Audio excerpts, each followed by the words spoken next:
evening. Will you please stand to salute the flag? I pledge allegiance to the flag of the United States of America and to the republic for which it stands, one nation, under God, indivisible, with liberty and justice for all. Before we get started, we're going to have 2 moments of silence. Our first moment of silence will be for Maplewood resident Monica Zealand-Hill, who just passed away recently of metastatic breast cancer. So please bow your heads in respect for a moment of silence for Monica.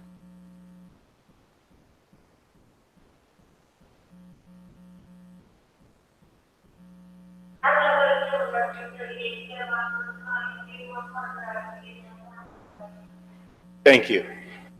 We'll now have 1 more moment of silence. And Mr. Daffis, would you please lead us in that? Thank you, Deputy Mayor McGehee. Our next moment of silence is for Bobby Raymond. Bobby Raymond died a couple days ago at the age of 80. She was her visionary strategy for curbing white flight from her suburban Chicago village was embraced as the national model for integration in housing. It is the same model that was embraced here in our community to fight white flight about 20, 25 years ago by our own South Orange Maplewood Community Coalition on Race. I think it's very fitting to honor Bobby because the community that we love here and the diversity that we see here today would not exist in our community but for such a model. So please bow your heads and honor Bobby.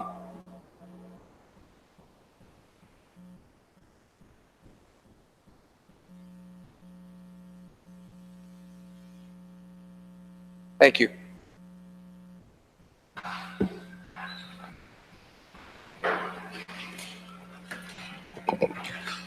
Pursuant to Section 5, Chapter 231 of the Public Laws Act of 1975, this is to state for the record that adequate notice of this meeting has been provided to the public by posting and maintaining the annual notice of regular meetings on the bulletin board of the municipal building, by mailing the annual notice of regular meetings for 2019 to the News Record and Star Ledger in December 2018, and by filing said notice in the office of the Township Clerk. Mr. Adams? Yes, here. Mr. Daffis? Here. Mr. Lembrick? Here. Good night, CC. Mr. McGehee? Here. Mayor DeLuca.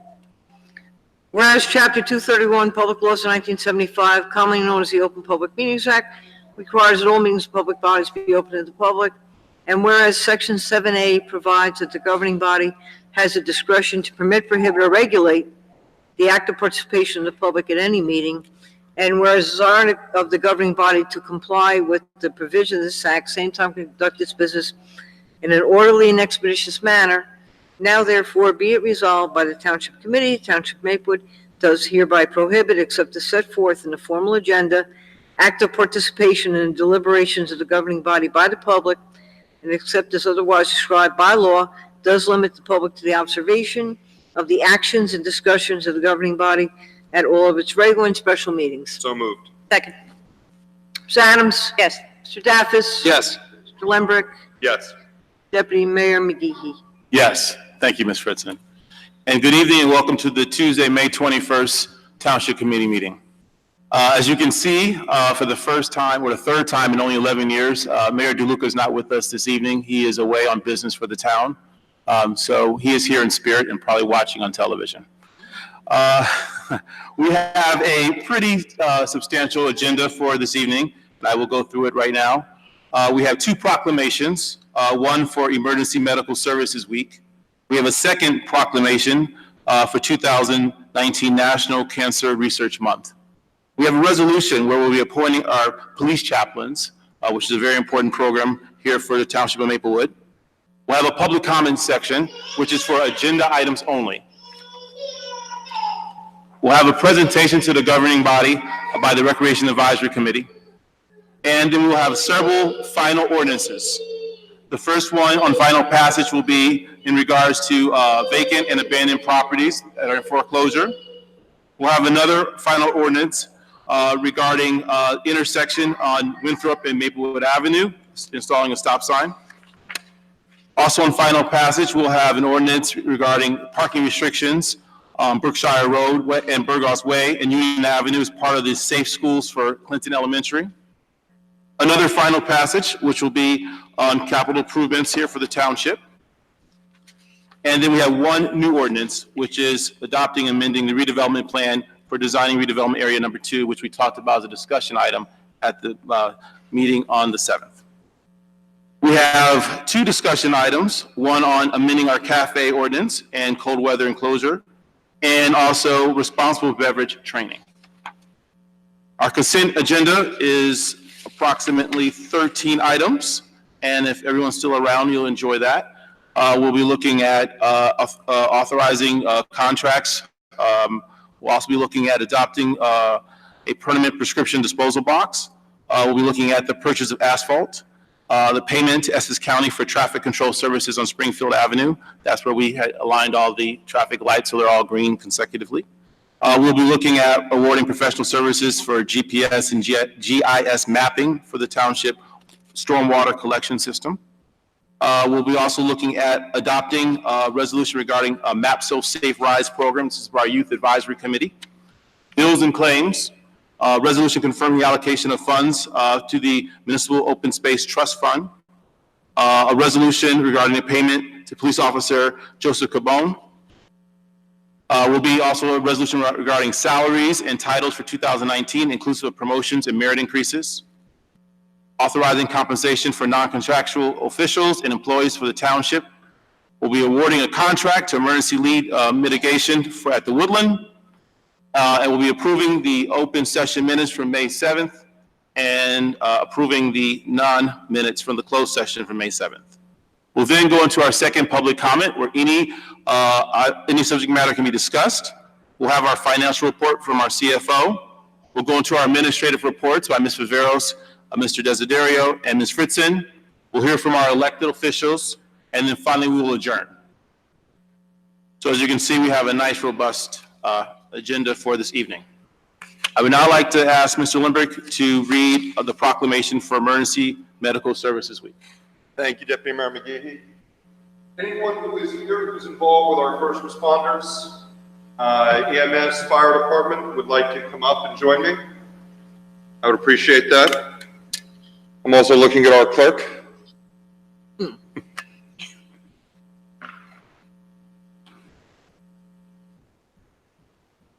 Providing emergency services. Providing emergency services. Yep.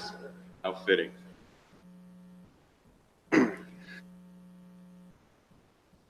A proclamation for Emergency Medical Services Week, May 19 through 25, 2019. Whereas emergency medical services is a vital public service, and whereas the members of emergency medical services teams are ready to provide life-saving care to those in need 24 hours a day, 7 days a week, and whereas access to quality emergency care dramatically improves the survival and recovery rate of those who experience sudden illness or injury, and whereas the emergency medical services system consists of first responders, emergency medical technicians, paramedics, firefighters, educators, administrators, emergency nurses, emergency physicians, and others, and whereas the members of emergency medical services teams, whether career or volunteer, engage in thousands of hours of specialized training and continuing education to enhance their life-saving skills, and whereas it is appropriate to recognize the value and the accomplishments of emergency medical services providers by designated Emergency Medical Services Week. Therefore, Victor DeLuca, Mayor of Maplewood, and the Maplewood Township Committee, in recognition of this event, do hereby proclaim May 19th through 25th, 2019 as Emergency Medical Services Week, and we encourage the community to observe this week and give thanks to our emergency medical services providers and Maplewood Fire Department EMTs.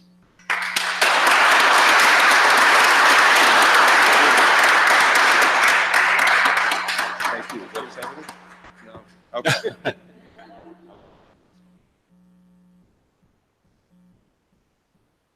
So, and as always, we're thankful to our firefighters and all the work they do in our community, and also to our clerk, Liz Fritzen, who has for over 40 years been serving as a volunteer EMT in her community.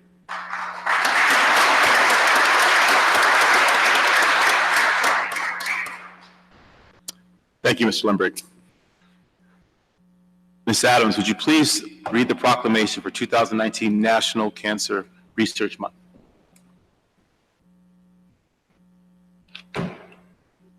Thank you, Deputy Mayor. I would like to invite the family and friends of Monica Zealand Hill to join me up at the podium and stand with me while I read this proclamation, if that's okay. Sure? You just make room.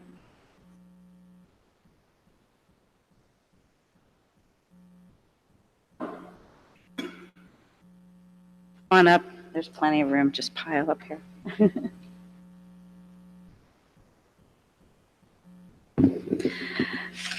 Whereas the Township of Maplewood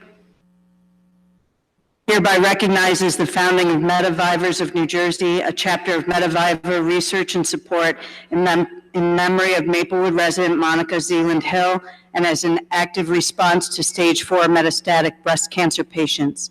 Monica was an outstanding citizen and showed exemplary leadership throughout her battle. And whereas May 2019 is National Cancer Research Month, breast cancer is the most common type of cancer among women in the United States and the second leading cause of death. Every year, approximately 1 in 8 women or 12% are diagnosed with breast cancer. In 2019, an estimated 268,600 American women will be diagnosed with invasive breast cancer and 62,930 women with pre-invasive breast cancer. And whereas 41,760 women will die in the United States in 2019 alone from stage 4 metastatic breast cancer, equivalent to 115 women a day. They are either among the 3 to 6% of women initially diagnosed with de novo stage 4, like Monica Zealand Hill was, or 30% who evolved from stage 4 from earlier stages. Stage 4 metastatic breast cancer has no cure. Life expectancy is 18 to 36 months from diagnosis due to the disease cells spreading to other organs such as the brain, liver, and bones. Monica Zealand Hill raised over $350,000 for metastatic breast cancer research through her Be Bold and Behold platform in the 22 months she lived with the disease. And whereas early detection of this disease is essential, the National Mediviver Organization educates the public about metastatic breast cancer and lack of funding for stage 4 treatment. They aim to dramatically increase the current percentage of U.S. breast cancer research dollars from under 5% to 30% for the already metastasized patient. The national campaign for this initiative on social media falls under hashtag Don't Ignore Stage 4. And whereas the Medivivers of New Jersey Facebook group was founded in April of 2019 to centralize metastatic breast cancer information, advocate for New Jerseyans affected by the disease, and empower friends and family to help find a cure. And whereas the pink ribbon is well known for representing the fight against breast cancer, the metastatic breast cancer awareness ribbon colors include teal and green. Green represents the triumph of spring over winter, life over death, renewal, hope, and immortality. Teal portrays healing and spirituality. The thin pink overlay signifies that the cancer originated in the breast. And now, therefore, be it resolved that I, Nancy Adams, Township Committee member of Maplewood, along with Mayor Victor Luca, Deputy Mayor Frank McGeehee, and the rest of the Township Committee, do hereby recognize Medivivers of New Jersey, a chapter of Mediviver research and support launched in April 2019, and encourage all citizens to join the national effort towards awareness of metastatic breast cancer during May's National Cancer Research Month.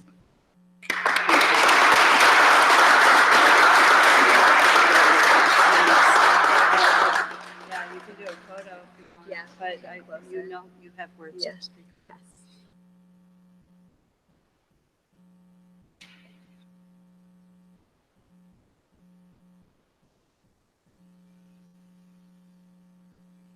For the family.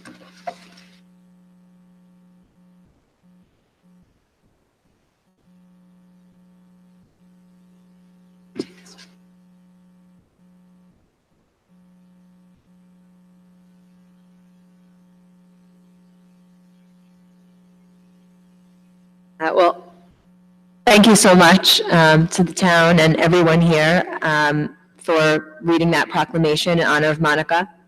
I'd like to put the metastatic pin for you. Got that? Yes. And hopefully you can all see that I'm wearing those colors today, that metastatic breast cancer is more than just pink. And I just wanted to share a little bit about how I got connected to Monica.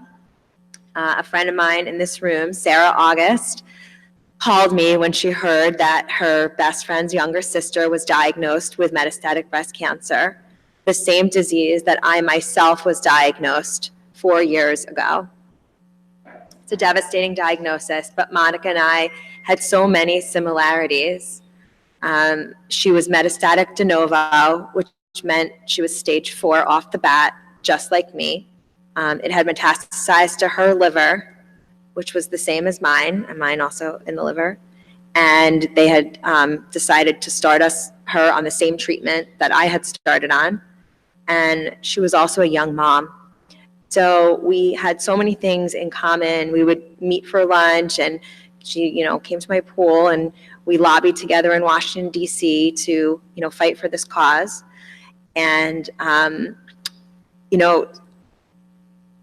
when she passed away, I felt that I had to turn even more energy towards advocacy, and that's why I founded the Metavivors of New Jersey Facebook group with Lauren O'Brien. And in just only the past month, we're already over 300 members, consisting of patients, families, and friends who want to get involved and take action for the cause.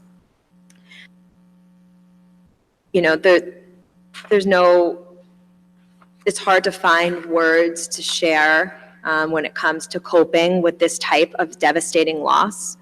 But there are 3 things that I'd like to share with the family and everyone here today.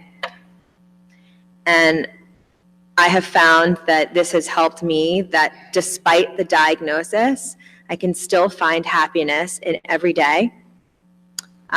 This is a sweatshirt that Monica and I both had. And you can see here, it says, "Every day grateful." And I believe that finding gratitude is the key to happiness, no matter what challenges you're faced with in your life. And I think it says a lot about Monica that she chose to wear this very sweatshirt to her chemotherapy. And her sister was there with her. And even though she was at chemo, she still had that attitude of finding gratitude. She was so grateful that she had a sister that was with her every step of the way. So I know that she would want us to do our best to find that gratitude, whether it's through that cup of coffee or the blue sky, or the youngsters in the room. The second thing is that I gave Monica a bracelet, which is the same bracelet that I wear on my wrist every day. And it says, "Never give up." And it's not just meant for when you're here in the physical world, it's also meant for the afterlife. And what I mean by that is, yes, I'm never giving up here, but for whatever happens to me, I would never want my family to give up on making the best that they could of their lives. And lastly, this is a bracelet that says, "Live happy." And Monica and she had this bracelet as well. And we had made a pact that despite this challenge, we were going to choose to live happy. And I can tell you that that is what I would want from my friends and my family. Despite whatever happens, I would want them to live happy. So she may not be here physically, but she will continue to live on within each of us in spirit. Thank you so much.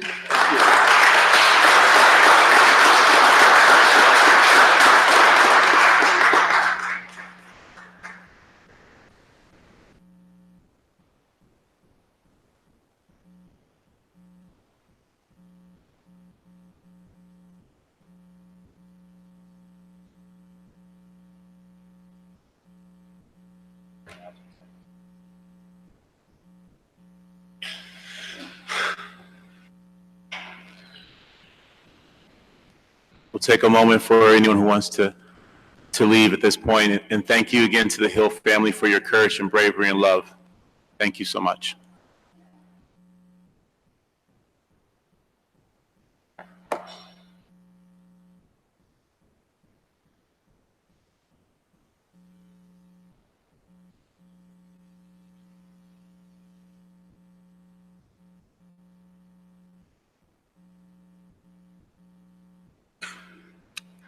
We are now at Resolution 105-19. So Deputy Mayor will be reading that in full. Yes, please. Thank you, Ms. Fritzen. Resolution number 105-19 is a resolution appointing police chaplains. Whereas pursuant to ordinance number 2890-18, Township of Maplewood created the position of police chaplains within the Maplewood Police Department. And whereas pursuant to the provisions of NJSA 4814-141, Reverend Dr. Rick Boyer, Prospect Presbyterian Church, Maplewood, Rabbi Daniel Cohen, Temple Sherry Telfilo, Israel, South Orange, Reverend Valencia Norman, First Presbyterian and Trinity Church, South Orange, Rabbi Jesse Olitsky, Congregation Bethel, South Orange, Reverend Dr. Terry Richardson, First Baptist Church of South Orange, Reverend Harry Tyson, Maplewood resident and retired chaplain, Reverend James Worth, St. Joseph's Church, Maplewood, Ashriz Latif, Nayaya Masad, and Community Center in Newark are ordained clergy persons in good standing and have volunteered without pay to serve as police chaplains within the Maplewood Police Department. And whereas police chaplains will serve an invaluable service to the Maplewood Police Department and the Maplewood community by helping the Maplewood Police in discharging their duties, including but not limited to death notifications, station house adjustments, and other duties. Now therefore be resolved by the Township Committee of the Township of Maplewood, County of Essex, State of New Jersey, that Reverend Dr. Rick Boyer, Rabbi Daniel Cohen, Reverend Valencia Norman, Rabbi Jesse Olitsky, Reverend Dr. Terry Richardson, Reverend Harry Tyson, Ashriz Latif, and Reverend James Worth be and are hereby appointed as police chaplains within the Maplewood Police Department for a period of 1 year from the date of this appointment, and shall continue to serve in that capacity until he or she is terminated or resigns. Mr. Deputy Mayor, I would like to move adoption of Resolution 105-19. I'll second. Ms. Fritzen, please call the roll. Ms. Adams? Yes. Mr. Daffis? Yes. Mr. Lembrecht? Yes. Deputy Mayor McGehee? Yes, thank you, Ms. Fritzen. Now would like to ask our Police Chief, James Duvall, to come up and maybe say a few words about this particular resolution and program, and then also invite our religious leaders to come up as well.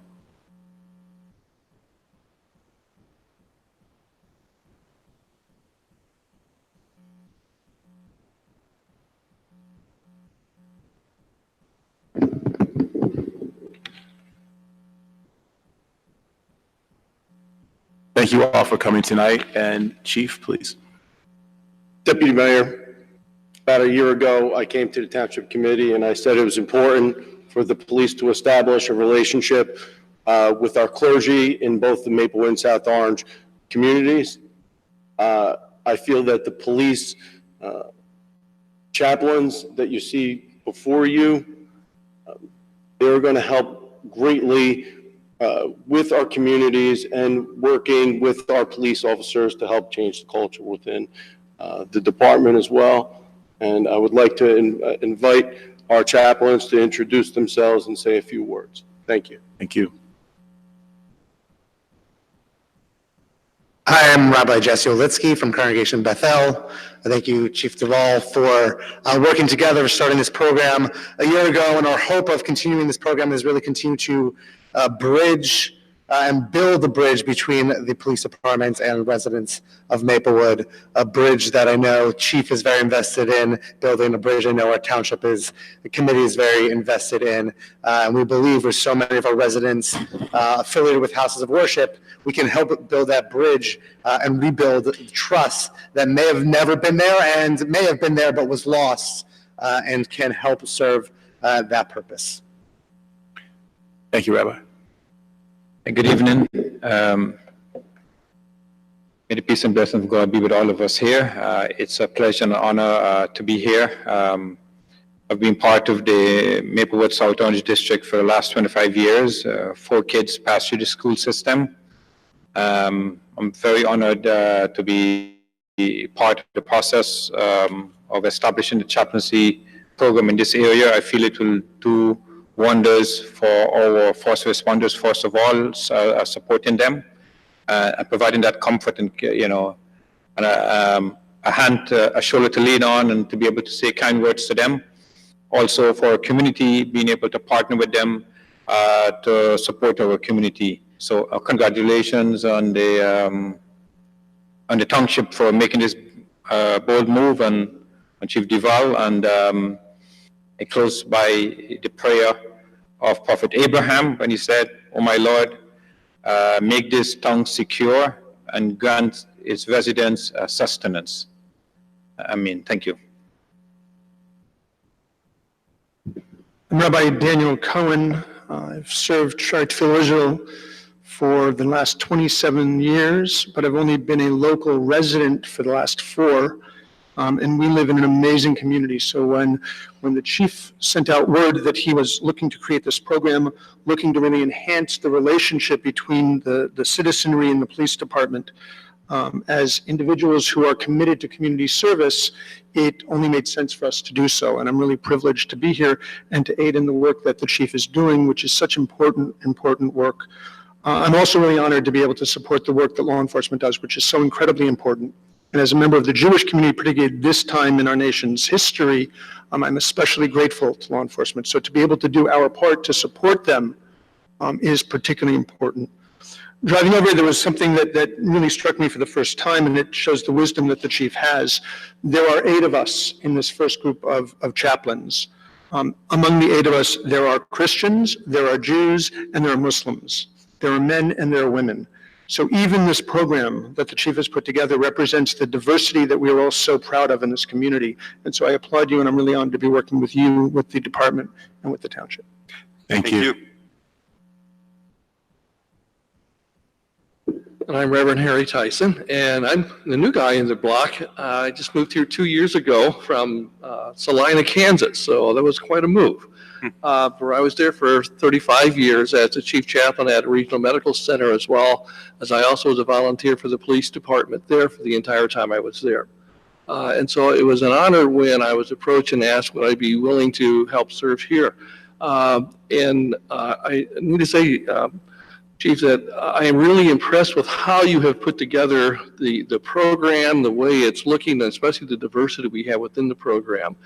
And your goal of it being a program not only to assist the officers, but also to be a community-based program to help reach into the community to care not only for the things that happen in law enforcement, but also to care for our community as a whole. So I applaud you for that, and also for the city of Maplewood for endorsing this program and for making our family feel very welcomed. So, Welcome to thank you. Maplewood. Welcome.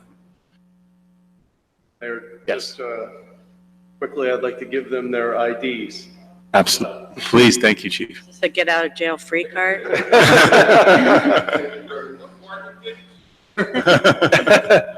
That's in the fine print. That's right, Rabbi.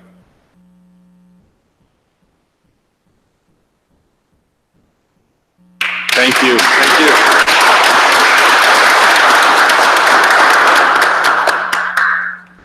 And thank you to our chaplains. They are pillars in our community. And when you are in law enforcement, it's a physical, spiritual, and emotional journey. And for our chaplains to be there during that time, we really appreciate you. So thank you for your volunteerism and the time you're dedicating to the betterment of our town. Thank you all. We are now on agenda item number 8. Would anyone like to have a public comment regarding agenda-related item? Come on up, please. Yeah, on the agenda only, yes. Or, well, on it, we don't. We don't really. Right at the So mic. can you speak up to the mic? Come to the mic, yes. Okay. So, huh?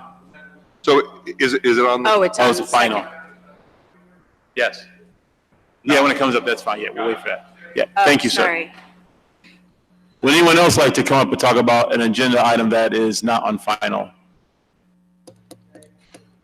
Okay. Seeing no one, we will move on.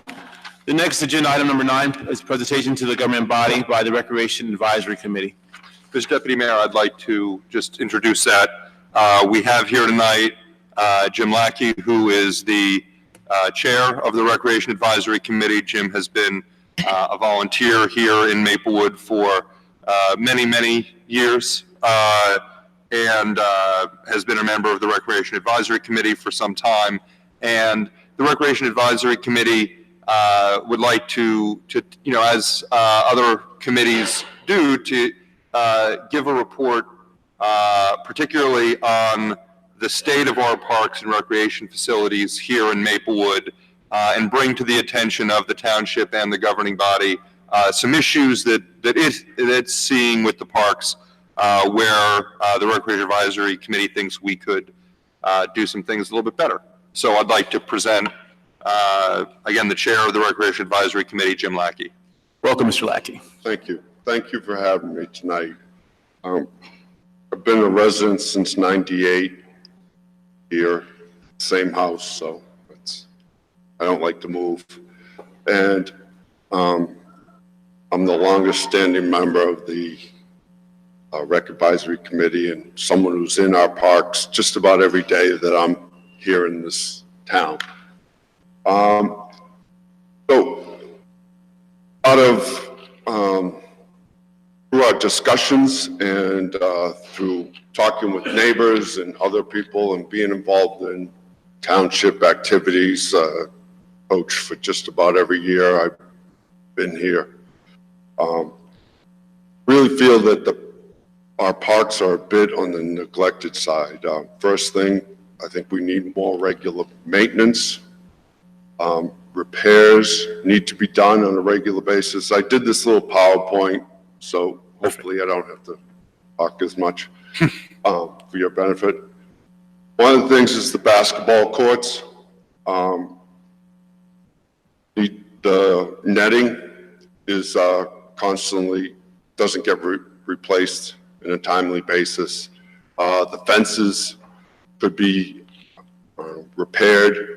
There are fences currently at Memorial that are curling upwards just because they need to be tied down. Most of what I'm going to talk about tonight is not things that we would need to go to the open space trust fund for money. I mean, in most cases, it's not really going to cost the town anything. It's, I think, prioritizing organization. I just spoke of those two items. Next, tennis courts. This is the newly resurfaced court in Memorial Park that was done and redone. One of the things that I have found frustrating here is the spending of our funds for jobs and having them well done. Seem to continually, whether it be DeHart Park or this tennis court or other things, need to repair or redo constantly. So maybe we could look at doing things slightly different so that we get better results. These right here are pictures of Walters Park. The repaired net on the left was actually done by a resident because who uses the park went out and got something to try to keep the net in place.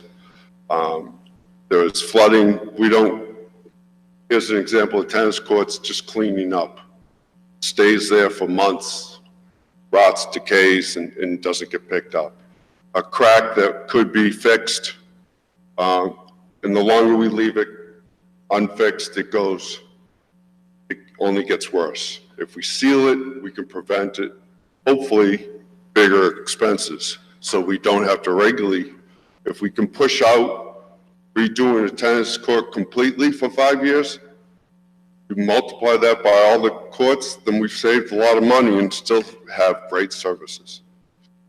The bocce court, which Again, one of our township committee members spends a regular time there, and she does the weeding, but if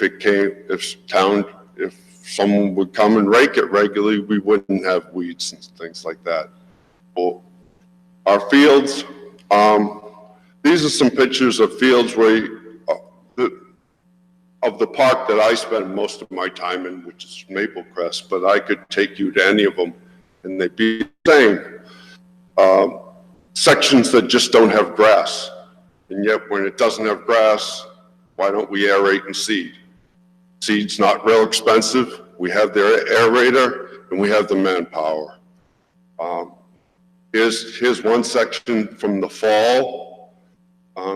And most of us have seen a winter that was extremely wet. The spring's been extremely wet. If that was aerated and seeded in the fall and in the spring, we'd be better off now. Instead of doing nothing, let's take action. I want to solve problems. This two pictures on the right are where little kids play soccer in a great little First Kicks program that the town has supported. Big spot on the left was a tree that was taken out a couple of years ago, just left there. Holes, all right? These two holes, if you stepped in this and didn't see watch what you're doing, our EMT guys would have to be called. The one in the middle doesn't look as much, but it's a drop of 5 to 6 inches. Next.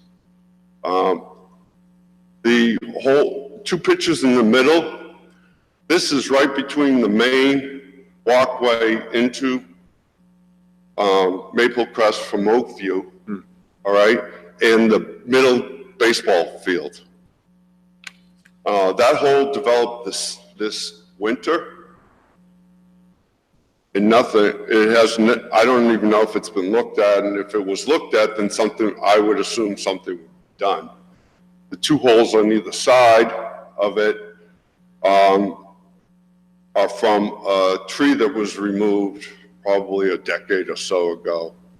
And there's too many of those to even count, where maybe it would be better to fill it in and throw some seed on it and let it grow naturally. Next. This, the two on the outside are between the baseball field, the two baseball fields on Maple Crest where the baseball fields are. This has been reported to the Department of Public Works well over a decade ago. And as you can see, it holds water, and it's just, why not? It's just off the first base line. So even kids, I actually took a baseball out of it this week. So, baseballs do go in that area, and they, kids can get hurt. Okay. Then trees, I applaud the township. I've been up in front of on this podium to speak about the trees that were lost in that park. I think if you take out the new ones that have been planted in the last few years, that park probably has half of the large growth trees that it had when I moved here in '98. It was losing at least 4 trees a year, large growth, and those make a difference. But on the other hand, they come in, and you'll see on the sides of where the trees are planted, old roots were taken out and just left there. Now, they had to have a truck to plant the tree. Let's finish the job. This is 2 weeks old, at least now, and it still looks like it's an unfinished project that hasn't come by. You can actually see some more of it here. Next one will show, this is what I was amazed at. You got to take the time and spend the money to put in trees, then we should try to put them in straight. as opposed to putting them in at an angle. And you can see, I'm not leaning sideways when I'm taking these. Yeah. That's the way it is. So next, the park structures. This centerpiece has been repaired this past week, but it was like that since at least the fall of 2018.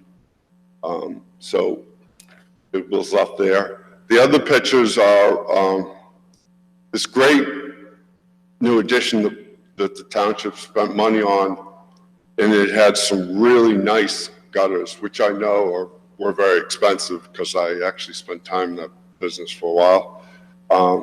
They were round ones, and they had come unfastened and actually needed repair. So instead of repairing them, they ripped them off, and I think they threw them out. So now grass won't grow underneath. This structure, although I love, it's really it was unnecessary that the township had to build it in the first place, because the one that was there previous was leaking. The Department of Public Works had been notified, and they left it there for years till it rotted out, so it had to be removed. And you would know the cost of that better than I would, but repairs are always more costly than replacing. Our parks are a great asset, Maplewood. We need to treat them like they are.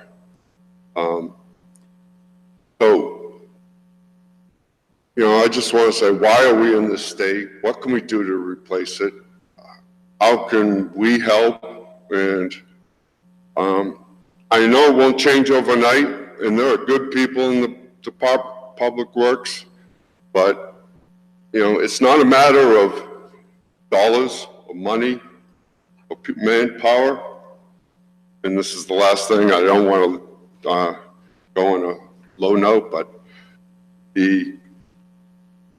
I've witnessed, watched 7 guys plant one tree at a time. So I know it's not necessarily just dollars and cents and manpower. It's making the parks a priority, better organization and desire. So I thank you for your time. Hope I didn't take too much. No, thank you, Mr. Lack. This is great. If I can ever be a resource, I am always here for that. Well, thank you first and foremost for this presentation. It was very informative and very enlightening. And there's some action items here. There's maintenance and repair and a process that we need to take a deeper dive at. Yeah. As chair of the Engineering Public Works, anyone who's been in those meetings will tell you how much I harp on trees. And a lot of those park trees have been planted over the last couple of years, and we're continuing to do that. I also regularly take pictures in the morning. Ms. Viveros will tell you, because that's when I exercise, of things like this that I see and send to DPW director. I would really appreciate it if, not just in this presentation, you asked what you could do to help, and what you could do is email me whenever you see anything like this, where it is, and like whether it's the holes, because when we get reports like that, because while I'm in the parks most days also, we don't see everything and we don't know everything that's going on. So eyes and ears are always really important. So if you have issues like that, if you could email me, I'll make sure that it gets to the Director of Public Works and the administrator so that they can put it on their to-do list and address it. One of my big pet peeves lately, since we outsourced the lawn mowing, is the damage that the outsourced company has done to all of our parks with driving too fast with the mowers and digging up, and the wetness we've had over the last 18 months to 2 years has exacerbated that. Also, our own trucks are driving on the pathways that they don't fit on, so they're digging up ruts along the pathways, and something that's I've been on the screaming and yelling about for Warpath. That's what I'm looking for, the Warpath about. So, but as much as I give information to Public Works and then follow up in our monthly meetings on those issues, I'd really, please email me the emails on the website, and I'll make sure it gets on the list. Sir, I think it's a good idea to connect you as well before you go with Ms. Viveros, who is our Township Administrator. That would be the best chain of command. Ms. Viveros, do you want to introduce yourself, give a card? And I can also, Mr. Lackey sent me a copy of the presentation, so Yeah. I can send that around, because I know it was not easy to necessarily see the pictures or read Right. as it was going on the screen. That was my next request. Thank you, Mr. Lundberg. Yeah, Mr. Lackey, we will follow up with you, sir. Thank you. Again, as Ms. Adams is already. Yeah, so I'll send it electronically. Yeah, no, it's perfect. Maintenance, repair, process for inventory, Right. so, yes. Thank you so much for your time, Thank sir. you. Thank you, sir. Thank you. Okay, we are now on agenda item number 10.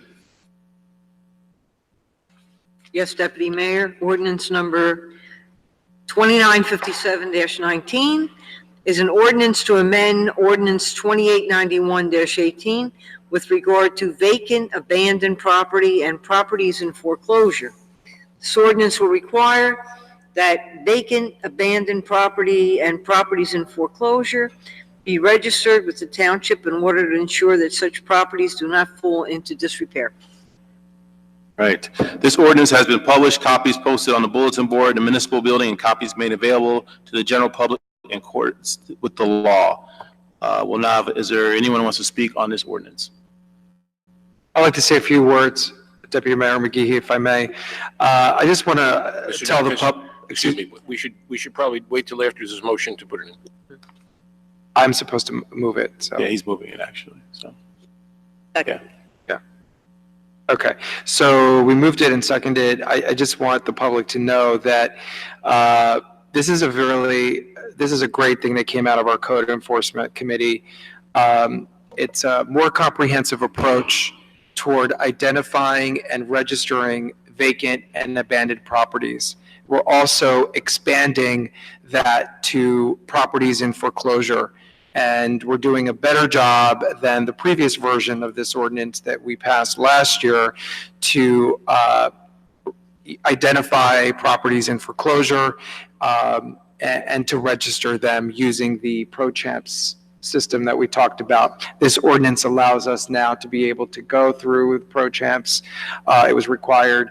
And I think it will help us not only combat blight in neighborhoods throughout our town, but also give us a heads-up opportunity to identify these properties that we may be able, as appropriate and as possible, buy to turn into affordable single-family housing using our Affordable Housing Trust Fund. So that's another great reason for this amendment, and I'm very proud that. And thank you, Mr. Desiderio.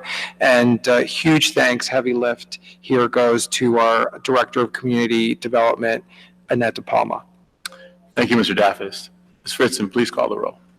Ms. Adams? Yes. Mr. Daffis? Yes. Mr. Lembrecht? Yes. Deputy Mayor McGehee? Yes. Thank you, Ms. Fritzen. We now have another ordinance on final passage. Yes, item number 11, Deputy Mayor. In ordinance number 2958-19.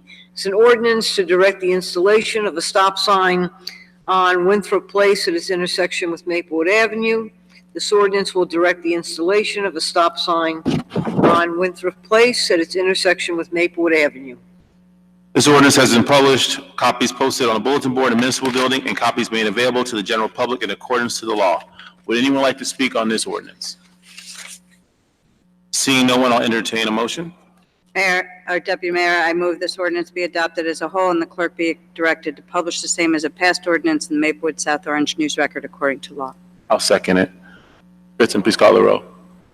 Ms. Adams? Yes. Mr. Daffis? Yes. Mr. Lembrecht? Yes. Deputy Mayor McGehee? Yes. Thank you. We have another ordinance on final passage, number 12. on the Yes, agenda. Deputy Mayor, item 12, also on final, ordinance number 2959-19.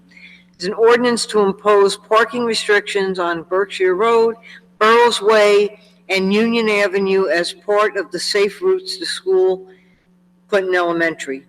This ordinance is based upon recommendations by the Township of Maplewood Engineering Department and will restrict street side parking to accommodate the safe movement of pedestrians and school drop-off at or near Clinton Elementary School during peak hours. This ordinance has been published, copies posted on the bulletin board in the municipal building, and copies made available to the general public in accordance with the law. Would anyone like to speak on this ordinance at this time? Yes, you may. Thank you, sir. Thank you for waiting. Yeah, of course. You just give us your name Yes, and your name and address to your address. start. Of course, I'm Mark Lesser. I'm a resident at 28 Berkshire Road. I can literally spit across the street onto Clinton's front lawn. I've been a member of this community. Yeah, I won't do it. I've been a member of this community for about 15 years. I'm really a proud resident. I appreciate you guys taking up the issue of parking in this neighborhood. I just want to say a couple of quick things and just make sure that the neighborhood was represented for the vote. I raised my 3 kids on Berkshire Road, and with the exception of 2 hours a day, it's everything my wife and I hoped living across the street from the kids' school would be. It's a quiet and beautiful community to have a family. I've spoken with every one of my neighbors. There's no uncertainty about the issue. We need stronger safety measures on Berkshire and Burroughs to ensure that kids and parents can walk to school safely. I work from home most of the week. It enables me to observe what's happening on my block, not once or twice, but I see patterns over the last 6 years at this residence now. Every morning, 10 to 12 cars think they're sneaking in an illegal K-turn. Most of them use mine and my neighbor's driveways to do it. Frighteningly, with the reliance on backup cameras and the rush in the morning, situational awareness is minimal. People have one thing in mind, which is getting to work, wherever they're going, wondering, like my own family does, how are we rushing again? These are my friends and neighbors, and I don't blame them. There's no parking lot for parents, and many of them race to get down for an 8:15 train. I looked the other way for a long time, giving benefit of the doubt. Our crossing guard, Larry, works really hard. He'll tell you himself it's not safe for kids during these hours between about 7:45 and 8:45, and then again between 2 and 3. I personally watched way too many close calls not to support a pilot's to eliminate this parking on Berkshire and Burroughs, Union as well during those hours. It's a safety measure that works in favor of kids, parents, and my neighborhood. When you live next to a school, you assume some inconvenience. This is not that. It's not a dropped popsicle stick on my lawn. It's not somebody jumping up on the curb. Last year I saw a child hit during the annual picnic. I watched a neighbor of mine get backed into after another driver pulled an illegal K-turn. I've had mine and my neighbor's driveways blocked by people parking to make a quick drop. They're always very apologetic. New rules mean that we'll add some time to families' routines. More of them will walk. We distribute the burden of automobiles onto the wider radius of streets around the school. It sends a signal to parents that the safety of young people in our community comes before the need to make a train or whatever people have driving their morning rush. I thank you very much for letting me make a statement. Thank you. Thank you, Mr. Lester. Mr. Lester, can you leave your information with Ms. Fritzen? I'd love to get that, and we'll put you in touch with Mr. Reeves, who runs our traffic enforcement. Thank you, sir.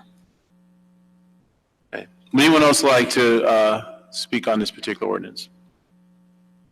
Okay, seeing no one, I will entertain a motion. Deputy Mayor, I move this ordinance be adopted as a whole and the clerk be directed to publish the same as a passed ordinance in the Maplewood South Orange News Record according to law. I'll second it. Ms. Fritzen, please call the roll. No, we have discussion first. Okay. Discussion on this in particular. We spoke about this at Mr. Lesser, at our Engineering Public Works meeting last, I don't know, what was it, a couple weeks ago? Last week. Oh my goodness. It was last week. It was only last week.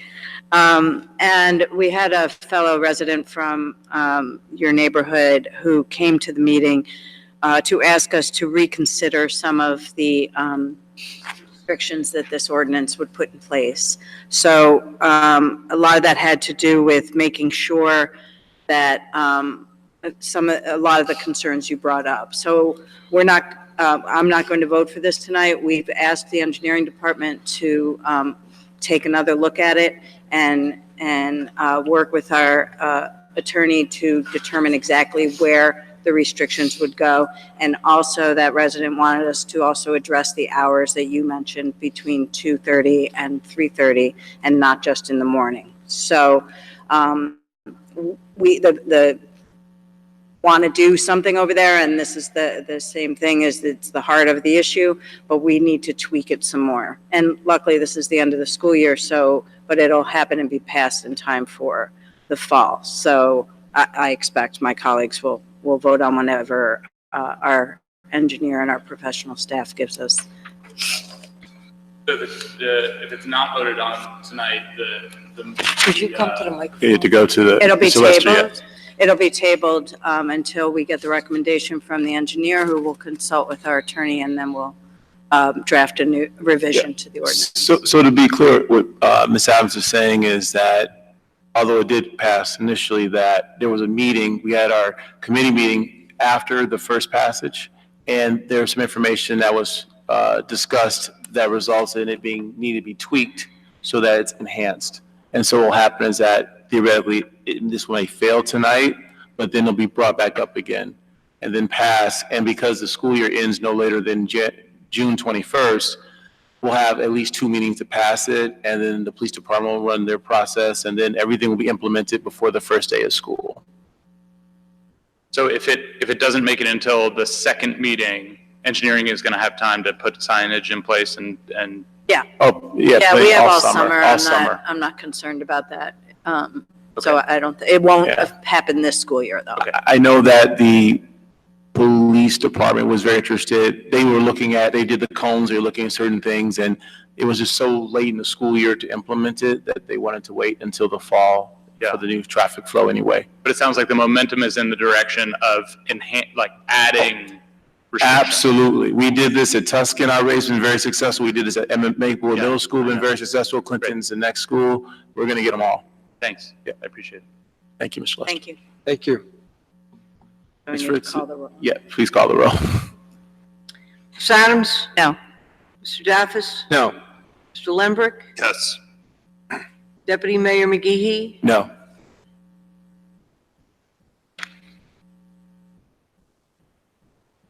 Motion fails. Motion fails. Mr. Desiderio, this is going to come back to us at the next meeting? I don't know anything about it, so the I don't- answer is, yeah. I don't. Yeah, I don't know. I feel like can we go over the procedure? Because Ms. Desiderio and I are both unsure of where this is going.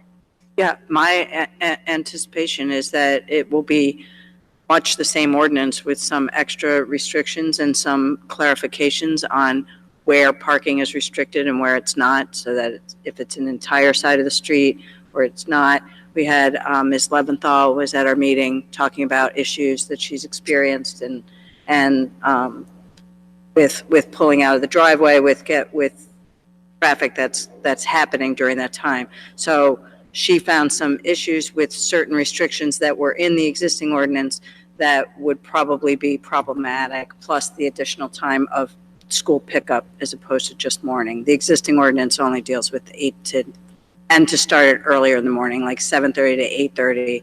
The existing ordinance, I believe, says 8 to 9 It a.m. was 8, yeah. So the answer, Mr. Lembrick, is that if engineering gets me the material, it'll be on for the next meeting for introduction, and that'll be June 5. And June then- 5 and then June 20 18. January, June 18, correct, Okay. for final, okay? Okay, thank you. At least the way we're going to implement it until the fall anyway, so. Yeah. Thank you, Mr. Desiderio. Okay, moving on to the next, number 13, ordinance on final passage.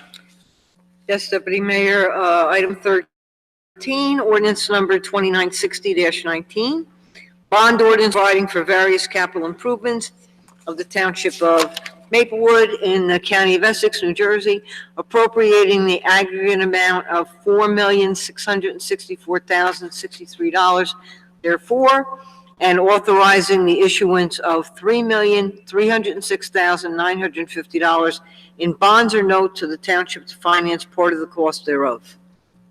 This ordinance has been published, copies posted on the bulletin board and municipal building, and copies made available to the general public in accordance with the law. Would anyone like to speak on this ordinance? Seeing no one, I will move it. I move this ordinance be adopted as a whole and the clerk be directed to publish the same as a passed ordinance in the Maplewood South Orange News Record according to law. Second. Any discussion? Seeing none, Ms. Fritzen, please call the roll. Ms. Adams? Yes. Mr. Daffis? Yes. Mr. Lembrick? Yes. Deputy Mayor McGehee? Yes, thank you, Ms. Fritzen.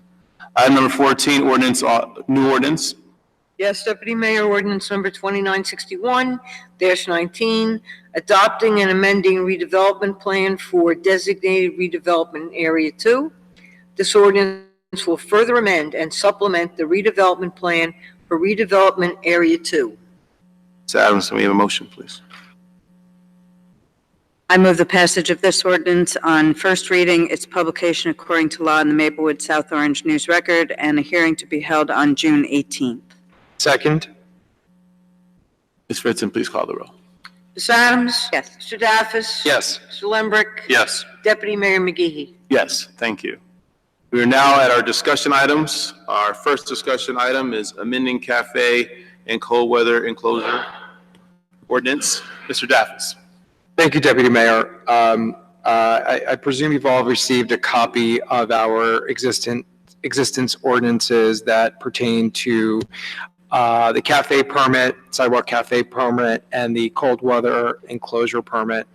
Something that came out of code enforcement at our last meeting was adding language to both ordinances that would require licensees to maintain the sidewalk that they're going to be occupying, either by putting up the weather enclosure, the cold weather enclosure, and or by using the sidewalk during warmer months to operate their cafe. We've noticed that what happens is the sidewalk becomes damaged, it changes color, and I don't think it's controversial to require licensees to maintain the sidewalk during and after use. It's something that could be done very easily with power washing, which I'm sure most of our business owners would be very happy to do. So that is the first ask this evening by my colleagues. I agree with that. Restoring the sidewalk to what it looked like before we gave them permission to put something on it makes perfect sense. So, especially when there's tables and food and grease and everything beyond them. Any other comments? I'm in agreement with you, Mr. Daffis. Mr. Desiderio, do you have any comments about this or any language that comes to mind? Certainly, we would entertain this at our next meeting. I'm looking at the code section, and I see that each licensee is responsible for keeping the area of the outdoor cafe and the adjacent walks, plazas, and streets free and clear of any debris or litter occasioned by the cafe. Areas must be kept clean at all times. We're asking for something else, I think. I think the ask is to specifically talk about maintaining the sidewalk. Restoration of the sidewalk the way it was before they put the enclosure up. Because we're finding, the committee felt that the language that you just read back doesn't explicitly require that. Okay, maybe I'll just work with you because we need to, we're talking about the color. Yes. Cleanliness, any damage that's done to the sidewalk, whether we've noticed that or not, but mostly.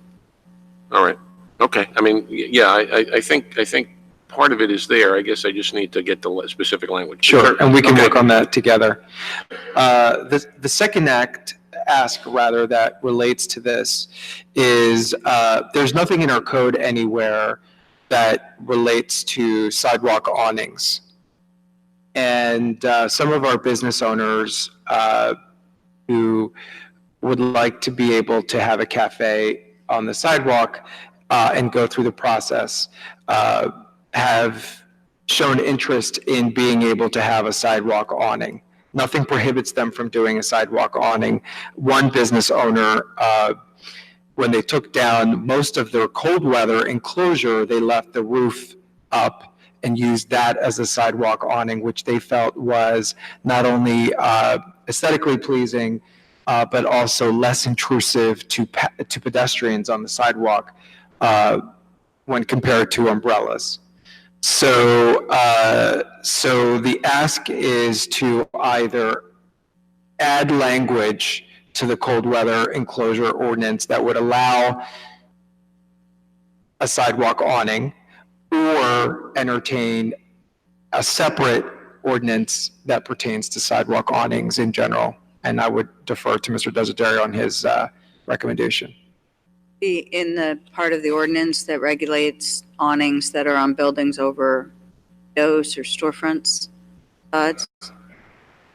Okay. So I think it might go there, but it might need to be Yeah, I'm not at sure. least referenced here. If I mean, nothing else. and we've had some issues with some landlords, but when we started fixing things to buildings, we're going into a different situation than we are with putting tables on the outside of a building. Right, but this would be, see, we're allowing the cold weather enclosure, right? So let's say that someone takes down the walls, the plastic, and the doors of their cold weather enclosure, but they leave up the overhead. It's not affixed to the building per se, it's removable, and it will be removable in the winter, but during the summer, it can be used as an awning. So there are posts holding it up. Correct. And again, it becomes a little less intrusive to pedestrians who need to access the public sidewalk, as opposed to, say, an umbrella which sticks out and causes people to walk in the street, considering the narrow sidewalk. I'm not sure that I personally agree with that. Right, yeah. I If the think that's poles are arguable. sticking out there, quite frankly, but have we gotten anything from engineering on this? Did they sign off on it at all? Do we care? No. Do we care?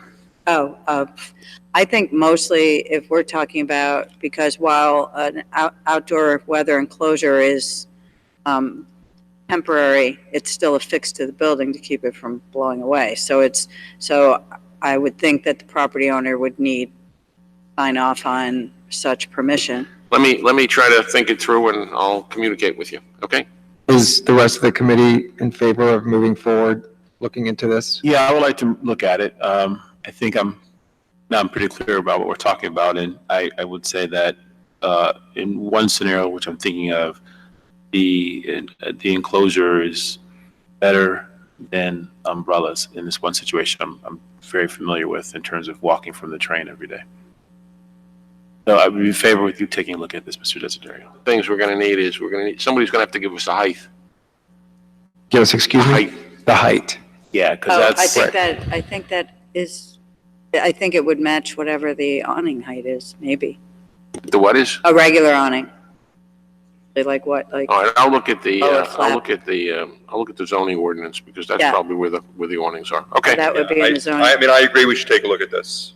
But I think that, you know, I'm not prepared to support anything or reject anything specific until we've Right, taken a look. and that's the ask, Agreed. to just Yep. look into it. Yeah, And I concur. thank you.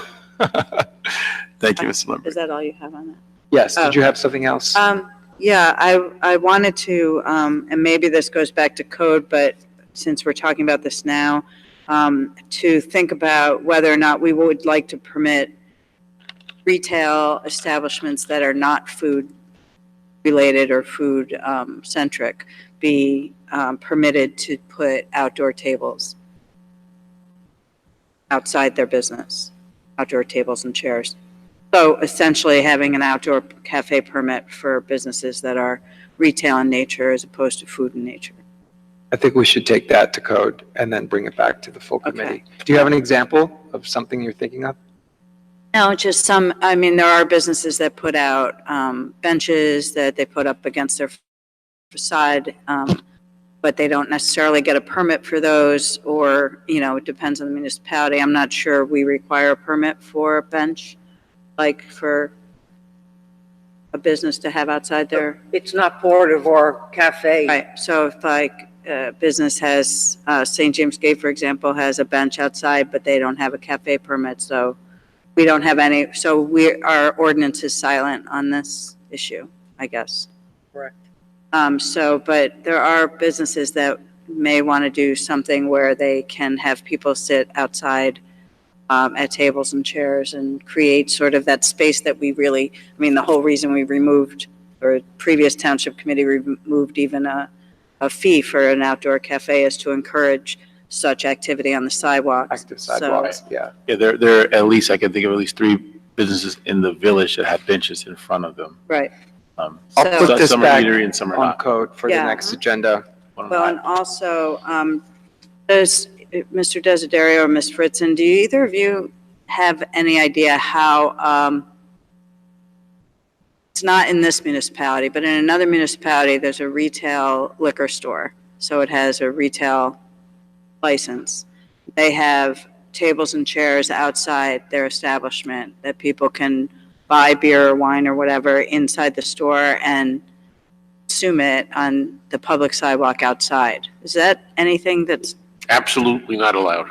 I was gonna say, where is It's this? oh, that municipality is just looking the other way on this? 2 different licenses. Yes, One's oh, a I know. distribution license, one's a consumption license. They're not being served, they're basically Doesn't make any opening it difference. themselves. They can't do it. I agree 100% with. Yeah, they're basically drinking on the public sidewalk, which, But there's tables and chairs there that are, you know, well, right, yeah, I'm just saying, I just wondered, because I've been asked about it for both my work and for That's Maplewood, interesting, outside of a liquor store. basically. yeah, because I would think that business is actually putting their license in danger by doing that. Also, and one other last thing is this ordinance for outdoor cafe requires all furniture, apparatus, decorations, and appurtenances, and any other items used in connection with the operation of such outdoor cafe be removed from the sidewalk within 30 minutes of the cafe closing at night. We don't do that, do we?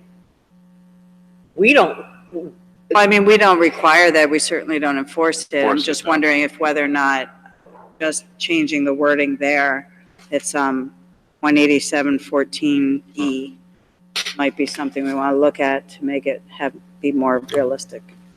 the cafe licensees that I know of, and we only have 3 that are licensed at the moment, do not bring their furniture in at night. They move it at least away from the, they just leave it out?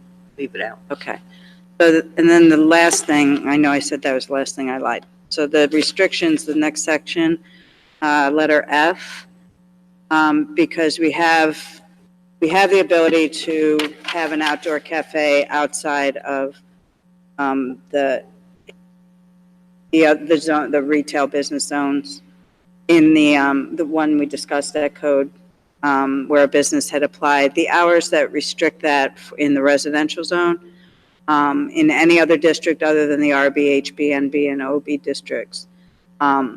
It restricts it from 10 a.m. to 9 p.m.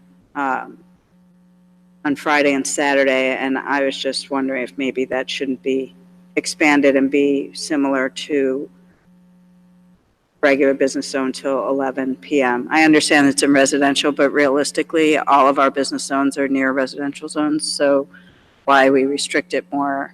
That's fair. Yeah, so again, we have to discuss this through code and bring the recommendation. Right. We're kind of doing it backwards right now. Well, But thank you for yeah, your because comments. this was coming up for discussion, and so these Right. things just, yeah. It's fair. I think take this way, take it back to code, and Yep, Ms. Adams yep. can come to code, and we can bring it back as a discussion and maybe amend this ordinance. Certainly, Okay. certainly. Thank you, Ms. Adams. Thank you. Mr. Daff, is anything else, anything further? Not with number 1. Okay, well, you're up again with number 2. Number 2, a quick update. I think both yourself, Deputy Mayor, and Mr. Lembrick were away when I updated the committee last time about this, so might as well do it again. If you recall, out of the Municipal Alliance, we received a recommendation for this TAM training, to require TAM training, which is techniques in alcohol management. How to identify people who are overserved, how to deal with conflict situations, et cetera, not just checking IDs, which most of our consumption licensees do pretty regularly. And so this came to us as a recommendation to require it of our licensees. We had a feedback session here earlier last month. last month. And we found out that even though this is coming from the New Jersey Beverage Association as a recommendation for additional training, the New Jersey Restaurant Association already requires all consumption licensees to undergo similar training. We're not sure why the two associations have conflicting requirements, but we recognize that that would be redundant and burdensome to require that of our licensees. However, the Municipal Alliance has returned their recommendation being that we ask some sort of proof of certification that they've either engaged in TAM training or the Restaurant Association's related training, which is, I think, fair, and that we would expand that not just to our consumption licensees, but also to our caterers in town who run events where alcohol is being served. Because, you know, certainly we have some of our greatest events, volunteers sign up last minute to serve alcohol, and many of them have never received any sort of training in responsible beverage service. No, go ahead. And Mr. Daffis, this is when you can have one person as part of the organization be trained, and then she or he can be the trainer kind of thing. They can train others. Right, right. And, you know, all of our licensees are required annually to certify, and this could be something, as the local ABC, we have broad authority to add another certification requirement, right? Correct. And sorry to interrupt. And this is an annual training, or is it once you're trained for? No, this is annual. And so then the training has happened in that calendar year. So you can't get trained in December of 19 for 2020, or can you? Or you? Anytime during the year, which is already what they need to certify through the Restaurant Association. So did you? This would just basically say that they received some sort of responsible beverage service training, whether it's this specific one or any other one. And I think it really is a good requirement as it relates to our caterers. Because again, a lot of them are kids who volunteer to serve, 18 and older. Yeah, caterers. I heard. Yeah, so. So, Mr. F, just so I'm clear, so is the ask, are we going to have to pass or amend an ordinance? What is it that we're going to be doing here to implement We this? can just do it through, Ms. Fritzen, do you want to add to this? Yeah, I did, because Mr. Daffis and I spoke about the requirements are a little bit, we're kind of out of time this year because the licensees renew by June 30th, and here we are, May 21st. Right, so this would be starting next We year. would have to start this for the next licensing term and give a full year. And we agreed that would be certainly the way to go. So we have a little bit of time also to come up with the exact procedure. Right, and with respect to caterers, this TAM training is free.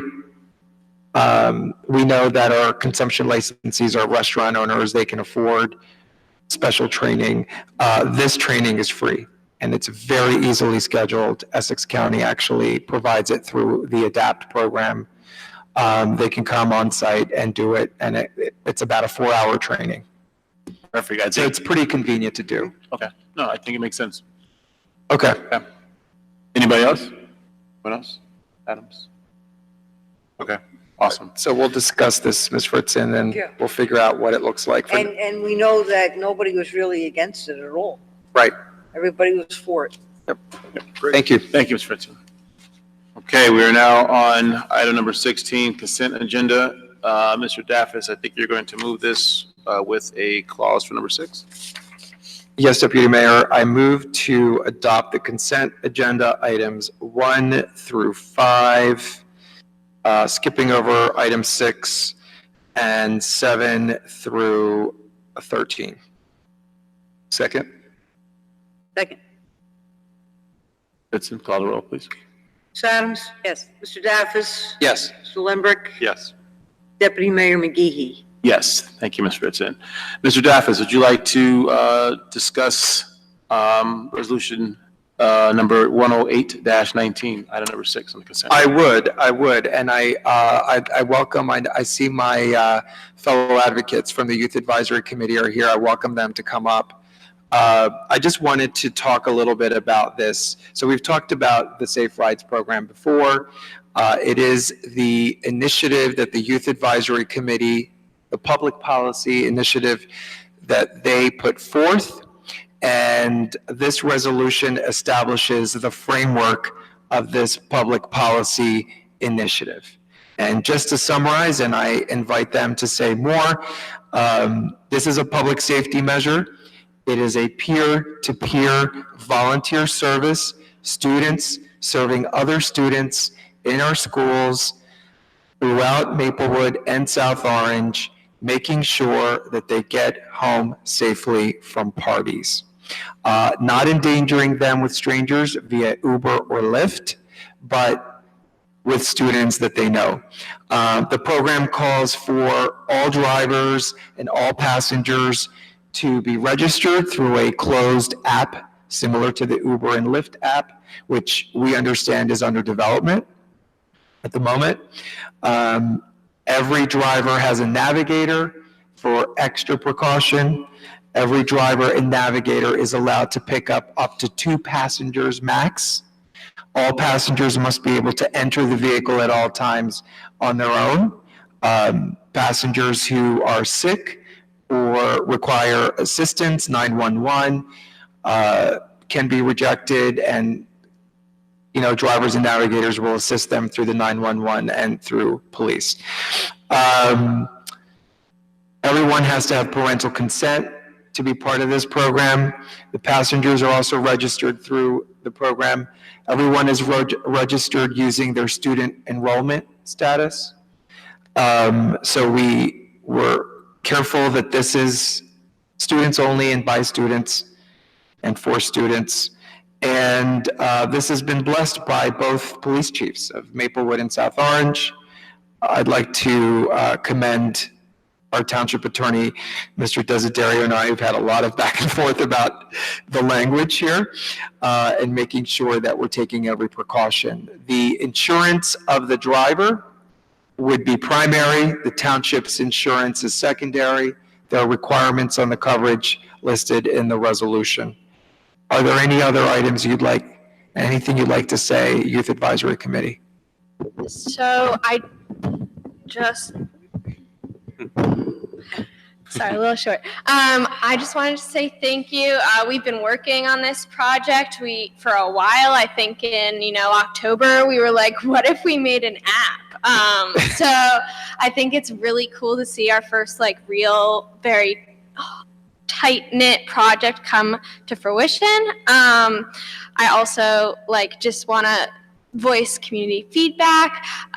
We got our logo for the Youth Advisory Committee and a logo for Safe Rides MAPSO done by a local artist, Ethan Pigeon, who is a partial owner of MAPSO Supply. All those MAPSO crew necks that you see were designed by him and his friends. So that was really cool and, engaging youth again.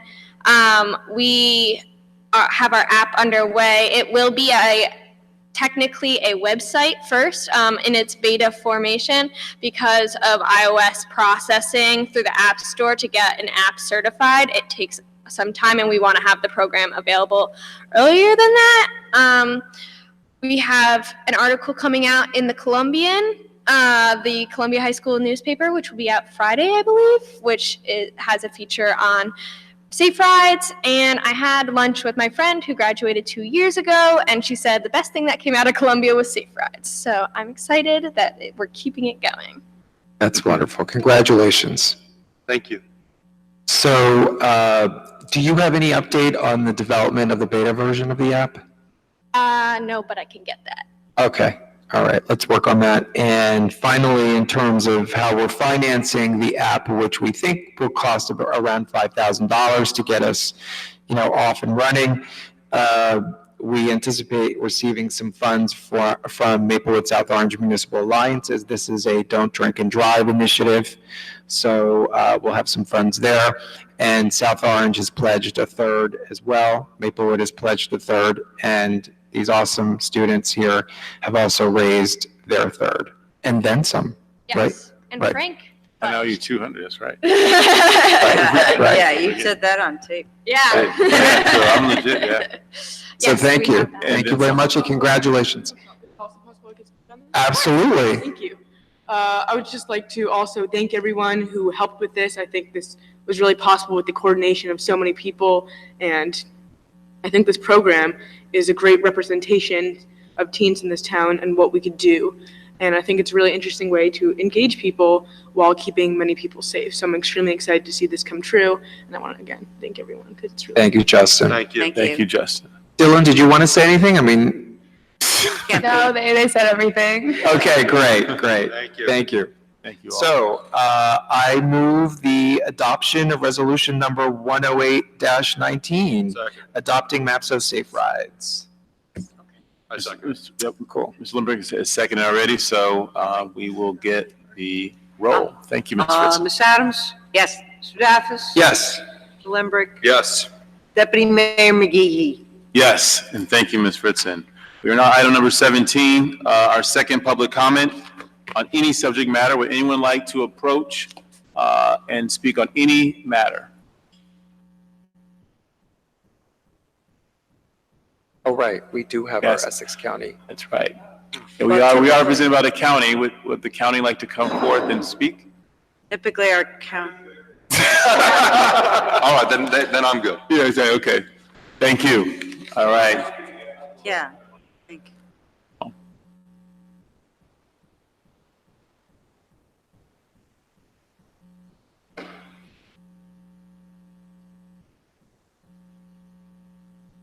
Good evening, councilmen. Good evening, Deputy Mayor. Good evening, Township of Maplewood. On May 23rd, the Essex County Department of Economic Training and Development will be having their job fair. So if you know any of your constituents that may need a job, we will be able to host that. I believe it starts at 9 a.m. to about 3 p.m. Also, currently in my department for Youth Service Commission, we do have a couple of available slots for youth to have jobs, and I'll be able to send you that as soon as possible. And that's basically it. So basically some summer jobs for kids and for employment on May 23rd as a job fair. And that's all right now. Thank you. Did you, I do have a question for you. Do we know the status of the traffic signal that's supposed to be going in on Valley Street by Pearson Road? Currently, no, but I will have to find out. I saw it on the agenda, and that's why I made sure that I was here. Yeah, if you could follow up and report, have county engineering report to our engineer about Yes. what the timeline is on that? Yes, I'll forward it to the administrator, then the following month, I'll be able to come and report out loud to the public. Thank you. Thank you. Thank you. Thank you. Okay, we are now at agenda item number 18, reports from department, our CFO report, the budget report. We received that today. Ms. Viveros, you want to speak on that at all? Okay, anybody have a chance to read it? Because I got it today. I did not get a chance. I was like. We received it. We did receive it, Received it. yeah, so maybe we can, I know it's a daunting task, maybe we can get it a day in advance and we can kind of read through it. I think that was the intention. It was supposed to go with the agenda. No worries. Fair enough. Okay, we're now on agenda item number 19, administrative reports. Ms. Viveros? Thank you, Deputy Mayor. I'd just like to reiterate that the farmer's market is going to start June 3rd. And I'd like to go over the list of vendors. We do have a good selection this year, a little different from last year. It's still continued so we have some reoccurring ones. So we have Smokehouse Barbecue, which is a featured local business. Mexi Boys selling fried burritos and tamales. Anita's Baked Wonders, offering freshly baked empanadas, Argentine style, baked to perfection and made with the most fresh ingredients. They're really good, and they're baked. We also have Ruthie's, which is the food truck. They came in late last year, and we're really great success, and they're also a local vendor. Best grilled cheese. I've had the Cuban. It's good. delicious. Grilled pretty cheese good. is pretty Yeah. much Grilled cheese is good, good. no matter what. We have Hoboken Farms coming back again. Get some great selection of breads there. Paolo's Kitchen, which is a sort of a meal prep. They do some meal prepping, in case anyone knows. Good Italian food. Gourmet nuts and dried fruit. They were a new vendor that came to this location. They like it. What's the name of it? Gourmet nuts and dried fruit. They're going to be a vendor? They are. And then Vesco Foods, which is the pickles, olives guy, the olive person. And we have Allstead and we have Stony Farms. So Awesome.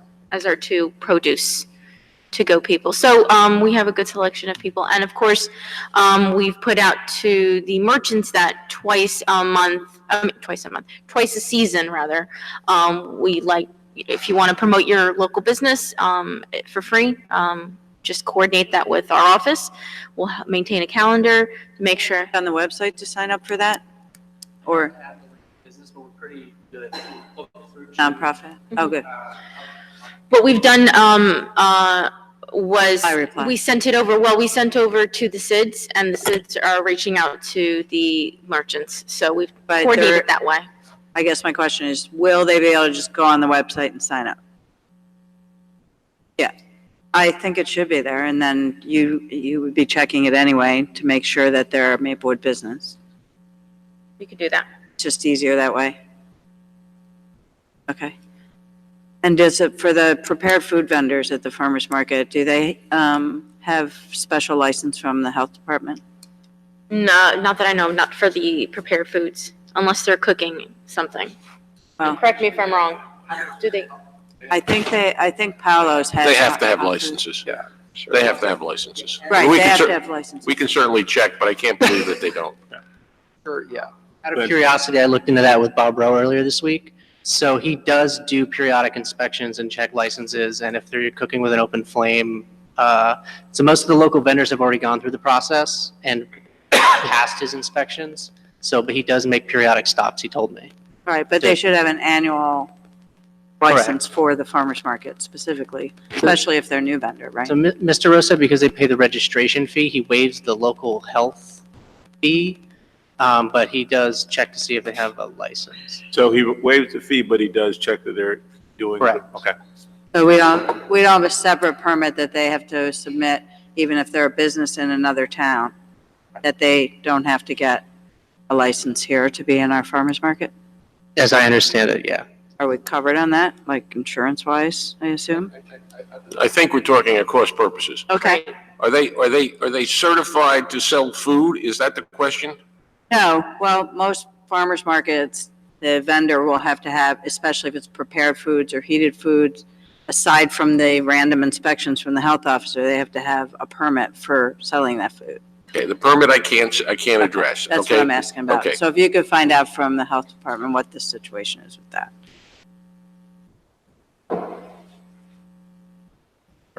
I do not.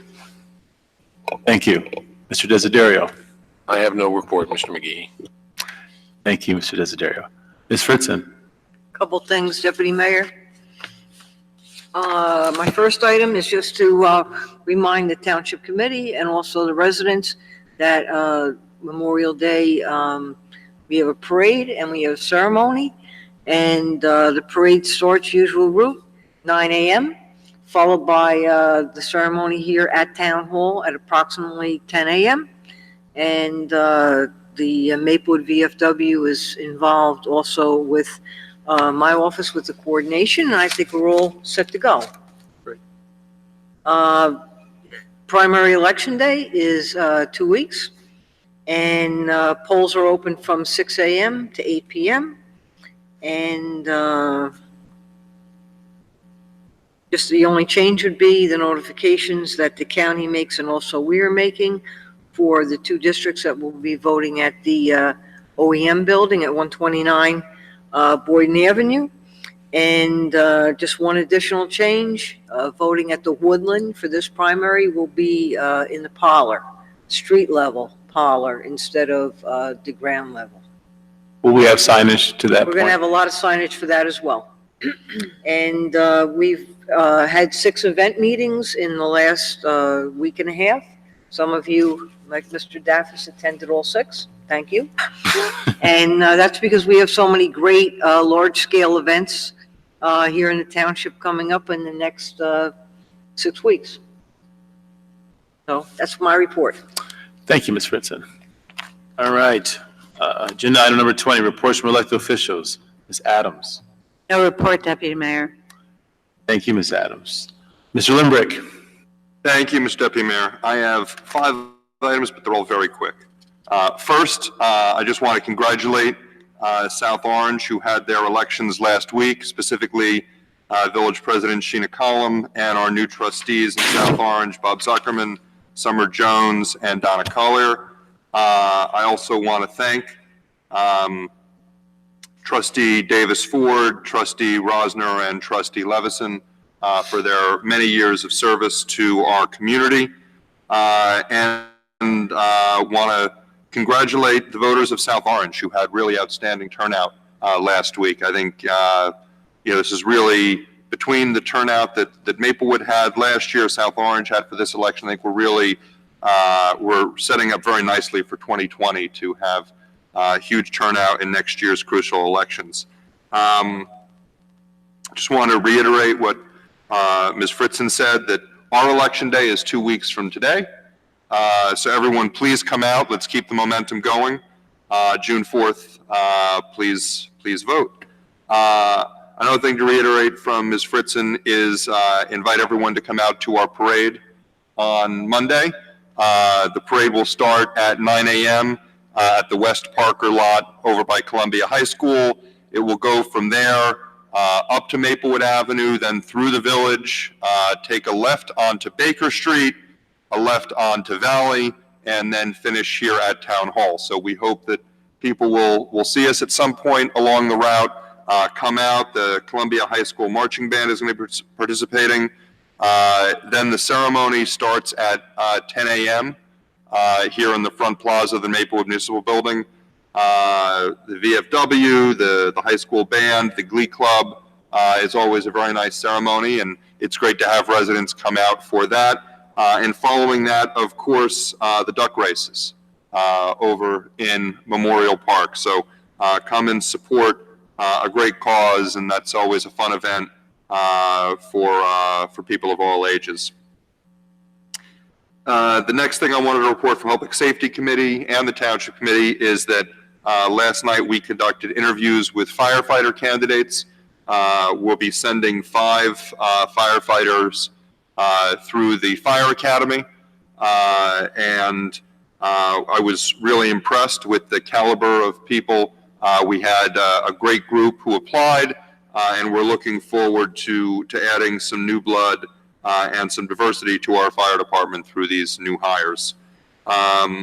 My last item is the pool. The community pool here in Maplewood is opening this Saturday. There is still time to sign up. The rec department personnel were here until 7 p.m. tonight. But if you still want to sign up and avoid the rush on Saturday and waiting in line, you just want to have your pass and come right in, there'll be personnel here at Town Hall tomorrow and Thursday until 4:30, Friday until 3 p.m., or you can also leave a check in the mailbox, either at the front of Town Hall or the back, and get signed up. And finally, with the pool, we are still would love to get donations to Pool Pals, and that is an opportunity for people who are able to give a little extra money with their membership, or who even aren't joining the pool but would like to make a contribution to donate to Pool Pals, to give residents and particularly families in town that can't afford the full price of membership the opportunity to get some financial assistance to make that facility open to as many residents as possible, regardless of their finances. So look forward to seeing many of you on Saturday at the pool for opening day. Hopefully the weather will be good. If there's even the slightest demand, I'm happy to jump off the high dive. And Mr. Mayor, that's my report. Thank you, Mr. Limbrick. Mr. Daffis.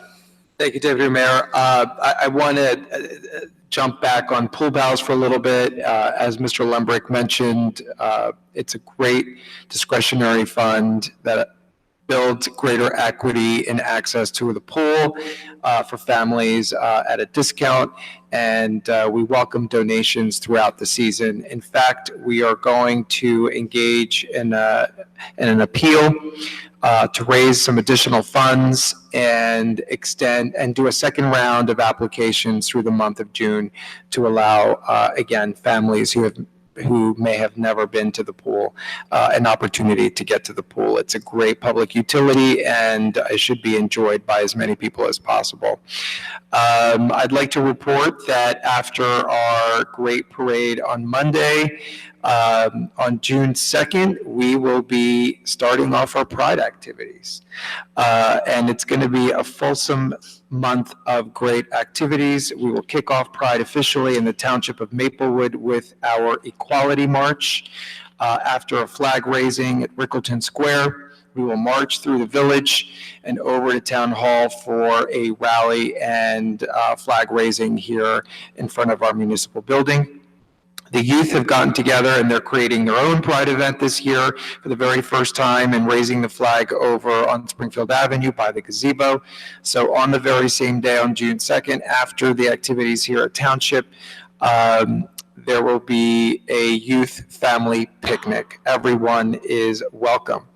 Also at our TC on June 18th, this is an announcement here. We're going to do something we've never done before. I'm very excited about it. It's called a lavender graduation ceremony. As part of our regular TC committee meeting, we will be offering LGBTQ and allies, high school students, the opportunity to come here and receive a rainbow color guard or rainbow tassel that they may use and wear on graduation day, June 21st. There's a Survey Monkey that's going to launch tomorrow morning for registration. It applies to all high school students in Maplewood. And I said allies as well. And I think it's going to be another beautiful thing that we can do to celebrate our LGBTQ community, our students in particular, which is very, very important. That's my report. Thank you, Mr. Daffis. Thank you. I have 4 quick items. I just want to recognize and say thank you for those who were able to participate and help put on our first inaugural event of Haitian Heritage Flag Day on the 11th of May. It was a wonderful event. We had dancers, we had music, we had food, we had speakers, and most importantly, it was an opportunity for us to celebrate our community and our culture, especially our significant amount of Haitian Maplewood residents here in town. I also wanted to thank all of the collaborators and vendors and participants, especially residents who came out to Mayfest this past Sunday. It was one of the best Mayfests I've ever attended. It was packed and it was well organized. People had a great time. It was very hot out there, but no one seemed to fall out, but we really had a great time. And It was hot. It was very hot. A lot of music, a lot of fun had by all. I could tell it was well attended. While I was recuperating on the porch, there was just nonstop Yeah, it being was. diverted and people parking. Yeah, it was crazy. It was great though. So congratulations to all the organizers for that. Just 2 other things. Recycling, electronics. You can take them this Saturday to South Orange Recycling Center, 300 Walton Avenue, and of course to our recycling center at 359 Boyden Avenue on June 8th. So next couple of weeks, if you have old televisions or any type of electronics and you want to get rid of them, these are great opportunities for you to do that as well. And also, don't forget that May 31st is the last time to vote for our inaugural participatory budget program. So please go out and vote. That's very important. There's some really great items out there. And this is your opportunity to have your voice be heard and do some great things for our community. And with that, I'll entertain a motion to adjourn. Second. Awesome. Thank you so much. We'll see you guys. See everyone on June 5th. Have a great evening.